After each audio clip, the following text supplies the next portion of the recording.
Hey guys, Eric with Five Stone here, and this is our second survival podcast. Due to the COVID-19, we're having to do this virtually, which is kind of crazy way to do a survival podcast, but we're doing what we have to do. The video before this was over our survival instructor, who we are thrilled and honored to have, Mr. Chris Wilson, a longtime friend, considered him a brother, and a very experienced professional man that has joined our team that I think is going to be a huge benefit. So if you haven't seen the first video, I recommend just go checking it out. It kind of gives an overview of his history, our history, and then how his approach has been to the COVID-19 quarantine situations, and kind of an overview of what he's bringing to Five Stone as far as survival goes. So doing this virtually, I'm going to try to mute my mic whenever Chris is talking so it's not interfering with the picture, so you can see, because he's actually going to demonstrate a few things today. So today he was wanting to review with you guys the survival rule of threes, as well as the Woodsman kit. So, Chris, have at it, man. I'm going to hit mute so it don't trigger off the camera, and have at it, man. All right. Again, thanks, Eric. I appreciate you inviting me to do this. I'm honored to be on Five Stone. I'm honored to serve those that serve us and to keep our general public safe, and to be a part of that in some small way. I guess we're going to keep this pretty short. I don't have a lot to go over. I just want to hit a few things. Obviously, since we're doing this remotely, it goes to show how the time that we're in right now just accentuates the mindset of the average American. I mean, you know, I'm less than 5.5 miles from you, and I can't go see you. I'm basically in my own little bubble here, and my belief and my mindset up until this point will determine how I come out of this. So I just want to go over a few things that I get asked frequently. One is what my philosophy is on survival. Now, this is a 5 minute, actually less than 5. I could talk to you all day about survival. I could talk to you all year about survival. And it's not until you see me do what I do, or until you get put in the situation that philosophy will come out. But I think the most important thing, Townsend, and to our people listening, is our mindset. Mindset is going to determine your outcome. And that's a little bit of a taboo thing to say, I think, these days, because people just don't like to hear the truth. But nonetheless, your mindset will determine your outcome. And that's not only in the moment. It's your mindset before the moment. If I wasn't prepared for a 40-mile run, then when I'm in the 40-mile run and my legs are cramping and I'm falling over and feeling like I'm going to die, my mindset before the run determined my outcome. Now, my mindset in that moment may determine my outcome, or will determine my outcome in the end. If I decide that I'm going to get up and push my legs against the tree and straighten out my legs and get those cramps out, and I'm just going to keep pushing, and that you're going to have to drag me off this course dead before I quit, I will finish that race. But that's my mindset in the moment. What could I have changed to make that better? And that would have been my mindset prior. So my mindset in the survival situation starts long before I'm in the survival situation. My other portion of that philosophy is just the rule of threes. This is not rocket science. It's not something that you can't find on the internet. You can Google it. It's in several books. It's worked for law enforcement, military.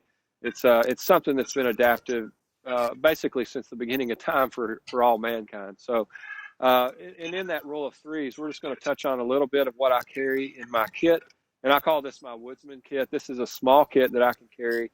It's something that I put on for a small hike or a hunt, or if I'm going to collect mushrooms. We're in the middle of mushroom season here in central Kentucky, south central Kentucky.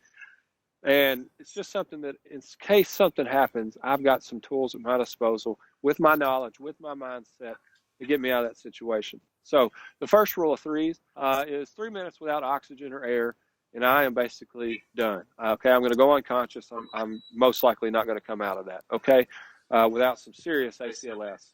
So how do I prepare for that? Well, one, I get first aid. We offer first aid. You can go to the Red Cross, to American Heart Association trainers. You can go anywhere just about these days and get first aid. Be first aid trained, at least basic.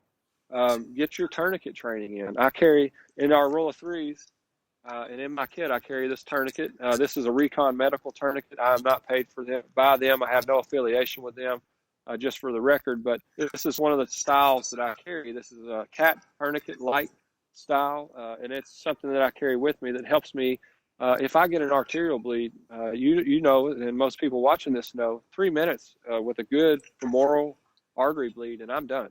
So this helps me stop that bleed. If I get cut and I'm bleeding up here, I need to know how to tie a tourniquet. I need to know how to do CPR on my buddy. All these things play into the rule of threes, and especially the 3 minutes. Okay, so 3 minutes without oxygen. Well, if I'm a swimmer and I'm drowning, I'm not doing myself much good. If I'm getting choked out by an opponent, then I need to know how to get out of that situation. So, and if I'm getting shot at, 3 minutes in a firefight's a long time. And 3 minutes with a bullet hole in your chest, and you're done.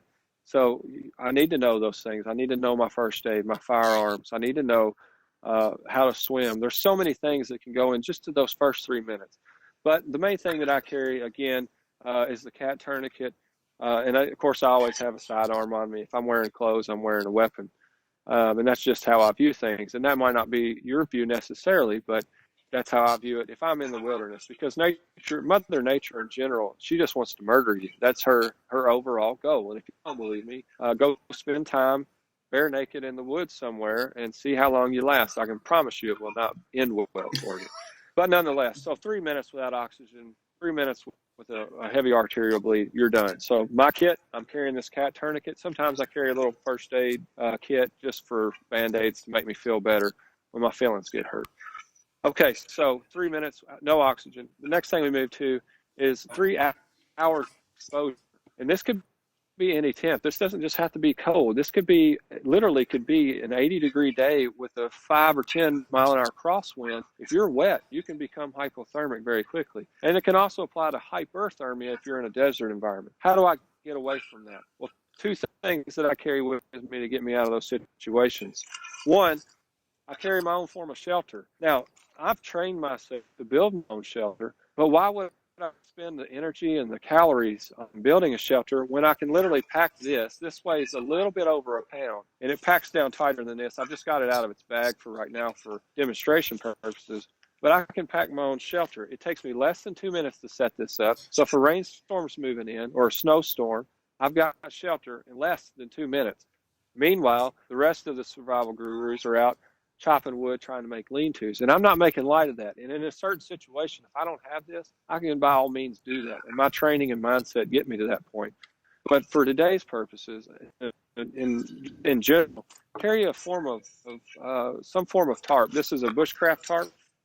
It has these little ties so that I don't have to waste cordage. It's something I can just shove stakes in, and I literally just stick a pole in the middle of it, and I'm good to go. That takes care of that little portion. The other thing that I carry in aspect of exposure is my fire kit. I carry it in a little waterproof tin. You can get these; they're everywhere. I'm not.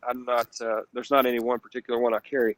Now, here's something that a lot of survival guys don't like to talk about: is the lighter. Ooh, you must not be very good at survival if you're carrying a lighter. Well, while you're over there freezing to death trying to strike flint and steel or rub 2 sticks together, me and my lighter here, we've got probably a little bit over 500 lights there before I've got to worry about anything. And I've already got my fire going. So this is just a tool to give me the advantage. And if you're not cheating, you're not trying to win. Okay, that's the way I look at that. Chris, however, I don't mean to interrupt you, man, but that's a very good point. That is, it's awesome because, me and you have worked on survival for a long time, and literally we would go out into the wilderness with nothing.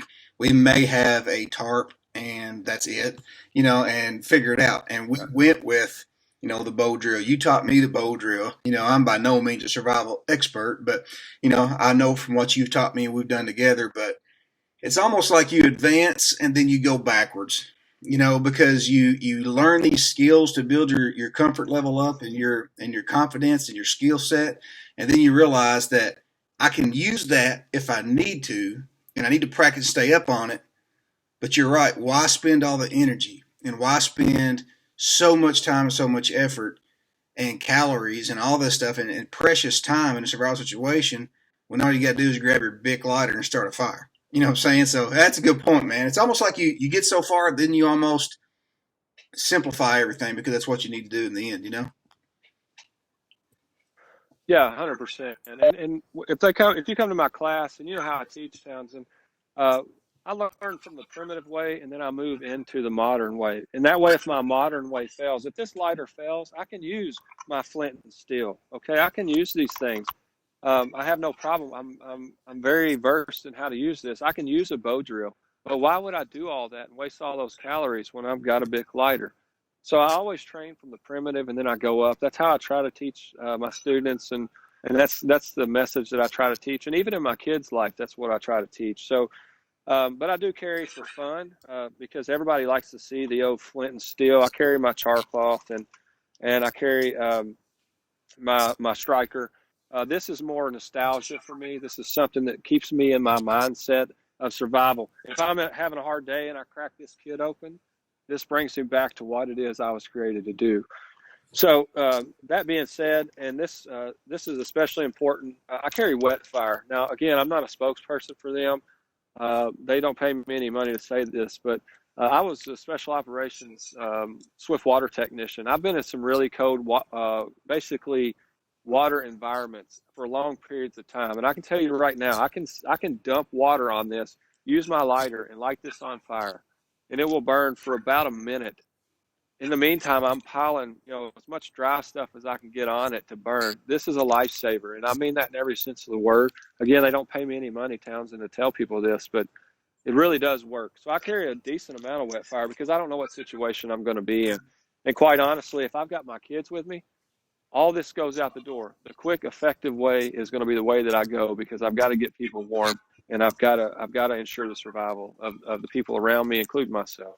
So that's just something that I carry. No, Chris, that's a good point. Going back to our days on special operations rescue is sometimes it's not just yourself you're surviving for.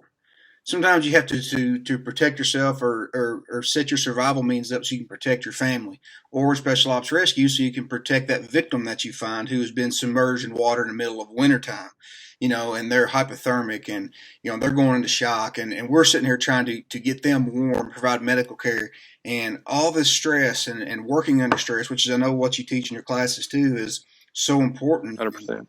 Making it efficient and making quick fire, making quick decisions, making quick progress is essential, because it may not just be your life. It might be the person next to you that you're trying to save as well. Yeah, that's 100%, Townsend. And the team that I was with and the guys that I love very much that were on my team and still are out there doing the grind day to day right now. It was nothing for us to be chipping ice off of motors on these boats, man. And if you find a patient in that situation, you have minutes. If you're lucky enough, they're still alive. You have minutes. And I don't want to be doing a boat fire in the middle of somebody that needs my help, needs the heat in minutes. So that being said, that basically rounds out my little fire kit there.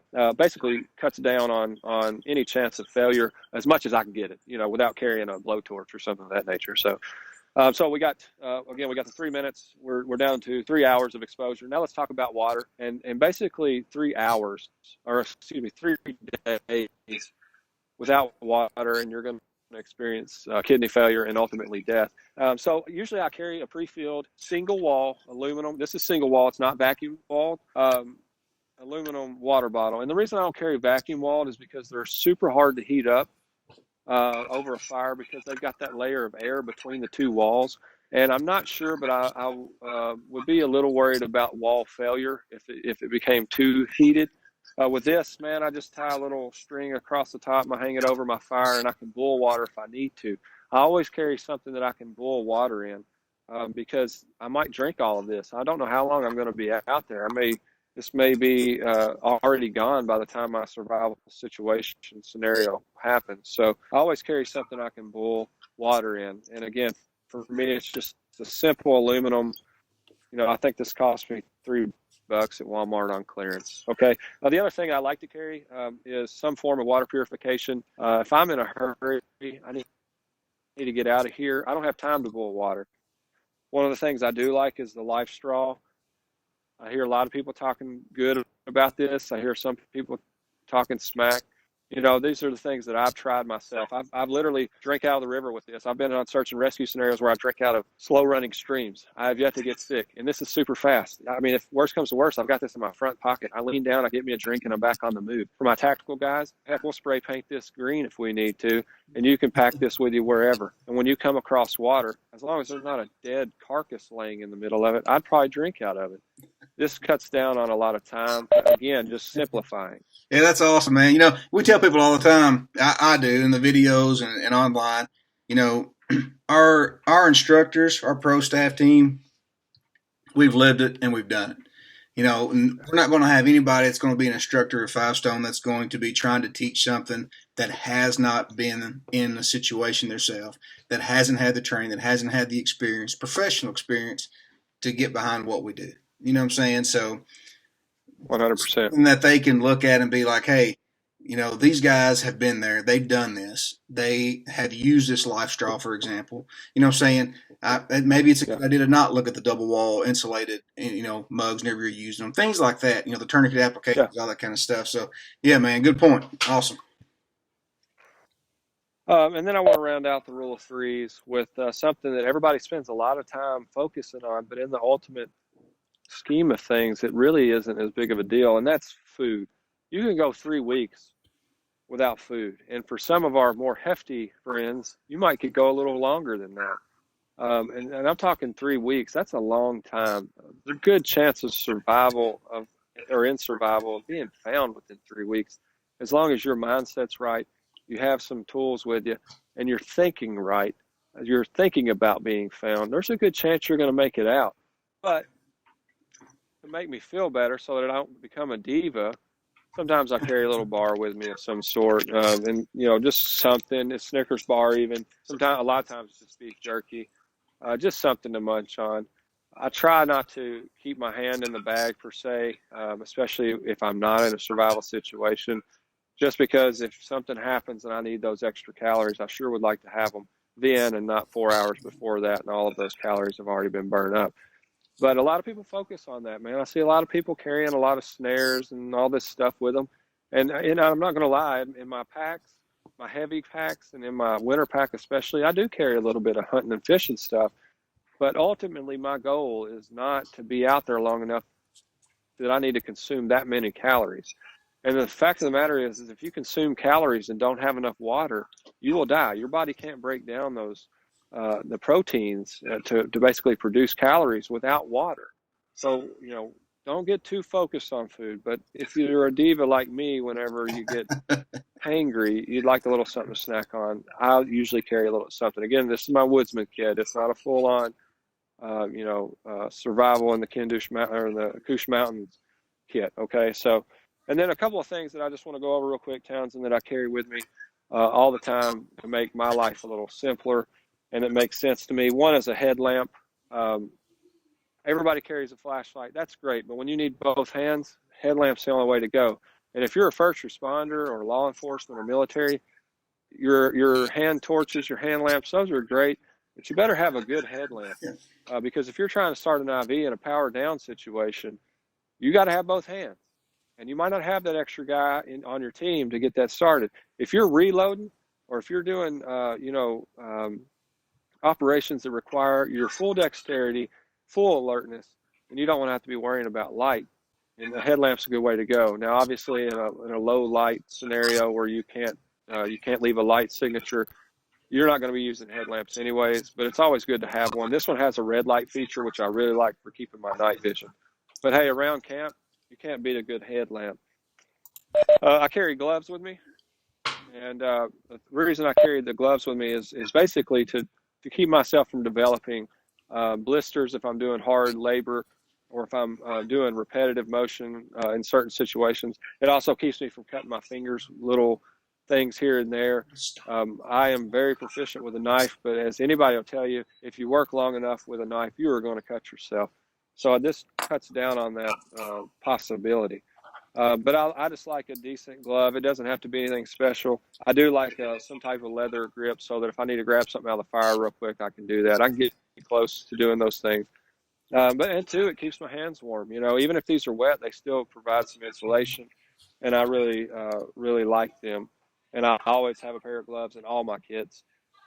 And then last but not least, some form of fixed blade knife. You know, a lot of people carry pocket knives, and that's fine. But if I'm going to be batoning anything, if I'm going to have to dress out a deer, if I'm going to have to make a survival shelter, or if I'm going to have to make survival traps where I have to make a lot of notches, those folders, they tend to get weak. Even some of the best ones I've seen tend to get weak, especially where the pins are. And the next thing you know, now you've got, you went from a full-on folder to now you have to work with this little 3 or 4 inch blade in your hand. And so this is just far more secure for me. This is a little more a knife. It's nothing fancy, but I've got tons of these things. They're cheap. They're good knives. This is a carbon steel version, and I like carbon steel, Townsend, because I can strike flint with it and make sparks. It's very hard to do that with stainless steel. So that's just something to keep in mind. And all of this stuff will fit in a little man purse that I carry in the woods with me. You call it what you want. I call it a man purse. You know, it's a little satchel that I can carry. If I'm out picking mushrooms, I'm good to go. Yeah, I think that's pretty awesome, man. You're secure enough in your manhood. You'll admit that you carry a purse around, so that's pretty awesome. Yeah, I don't care. Call me what you want. I will, but I wait till I pause it so you can't hear me say it because anyway. Yeah. No, that's good stuff, man. Having those basic things, I think, is super critical. So, if you could if you could tell somebody that's watching this, maybe they're more in a urban environment, maybe they're having trouble finding certain things or online. If they could start off with a couple of items or a couple of different, sources, what would you recommend? Like, hey, start with this one. Yeah, you got a rule of threes or whatever, but like, I can only afford one right now. What would you recommend? Say, hey, focus on this one right now. Right. Well, 2 or 3. The first one is mindset. If you're always making excuses for yourself, for your actions, then you're not there yet. Find somebody that's going to push you. Find something some goal to go after, and make yourself mentally a survivor. Because in the end, that's what's going to pull you through. That's free. You can go get that anywhere. You can go find somebody that puts a fire under your hind end, makes you do those burpees, makes you run those miles, makes you push that weight, makes you be a better human being. That's free. Number 2 is be a student. Always be learning. You can always be talking to people. YouTube is just a massive wealth of knowledge, some of it good, some of it bad. You need to be able to decipher through some of that. But you can always be learning, always be reading. Find you a good book somewhere. And maybe the book's not free, maybe it is, but find you something that has been reviewed and the survival community agrees on that this is good, and learn it. You can always be learning. You should never stop learning, not until you're dead. And if you stop learning, you soon will be dead. I can promise you that. I guess the number one thing going as far as survival and I guess the number one thing I would say to buy right off is probably get a good knife. And I'm somewhat shooting from the hip here, Townsend. I mean, we could go a different way. I could say buy you a bag, buy you whatever, but all good bushcrafters that I know, all good survivalists, they're masters with that knife. A lot of the guys I know, that's how they train, man. They go out, myself included, I go out with just a knife. What can I make with just this blade? Now, this blade may fail me, but I'm gonna make sure that I pay the best amount of money that I can afford to make sure that knife doesn't fail me. And when it does, it'll be because I was using it the way it was supposed to be used. And so that's one of the main things. Find a good knife. And then after that, figure out what it is about that knife that everybody's so excited about. Why is it that every survivalist you see has a knife on their side?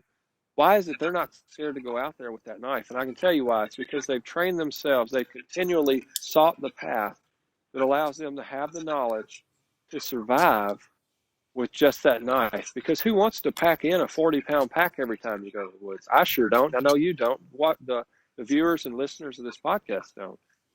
So I guess number one is find a good knife, and then learn what it means to be a master of that knife. And I can promise you, it's not just how to knife fight. It's not just how to carve a stick.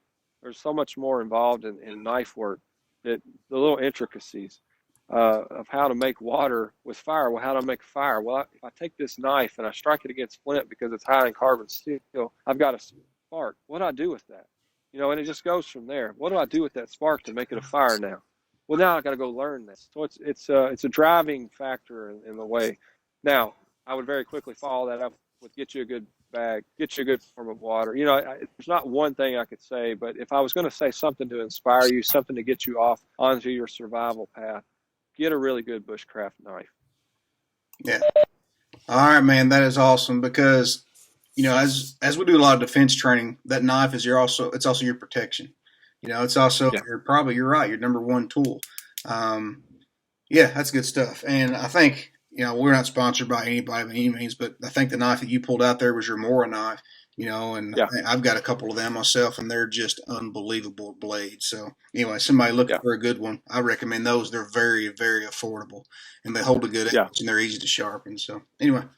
Well, I think it's worth noting, Townsend, that I'm even though I'm a survival instructor and I'm a survivalist, I'm also trained in knife fighting. I'm a master knife fighter. You give this Mora knife to my good friend Jeff Coffey over at G2R, I would be scared of him before I would be scared of a full-on SWAT team coming into my house. If Jeff Coffey has that knife, and I hope he doesn't mind me saying this online, but if he has that knife, man, you're done. Yeah. I don't care who you are. You know what I'm saying? And so that's a very important point, is that, yes, it's also a defense weapon, and that's a good way of looking at it. And again, being a master of that particular tool just puts you that much farther ahead.